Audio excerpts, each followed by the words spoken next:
Bonjour et bienvenue à Sa parole pour aujourd'hui. Le thème du jour? Quand vous devez affronter des géants. Un champion sortit du camp philistin.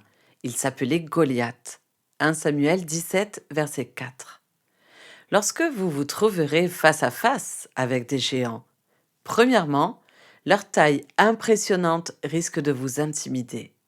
Et le pire, c'est quand on voit tous ses frères d'armes, leur chef inclus, courir se mettre à l'abri. C'est à des moments pareils qu'il faut se remémorer les victoires qu'on a déjà remportées. Des victoires aussi retentissantes que la traversée de la mer Rouge ou la chute des remparts de Jéricho. Votre Dieu n'est-il pas le plus grand? Deuxièmement, leurs paroles risquent de semer le doute dans votre cœur. Lorsque Saül et toute son armée entendirent ces paroles du Philistin, ils furent écrasés de terreur, nous dit 1 Samuel 17, 11. Nous entendons des paroles du genre: c'est une tumeur maligne. L'entreprise a décidé de licencier. Je ne t'aime plus. Notre enfant se drogue. La banque a fait faillite. Comment réagir à des nouvelles pareilles? En se tournant vers la parole vivante de Dieu. Elle est assez puissante pour changer le cours de votre vie, car elle transcende toute circonstance et renverse toute opposition.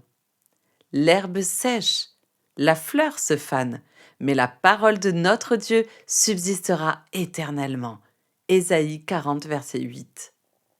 Troisièmement, la situation n'est pas sans issue. Il vous suffit de trouver celle que Dieu a préparée pour vous.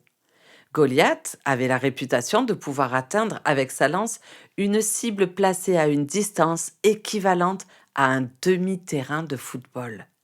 Et c'est sans doute la distance qui séparait David du géant.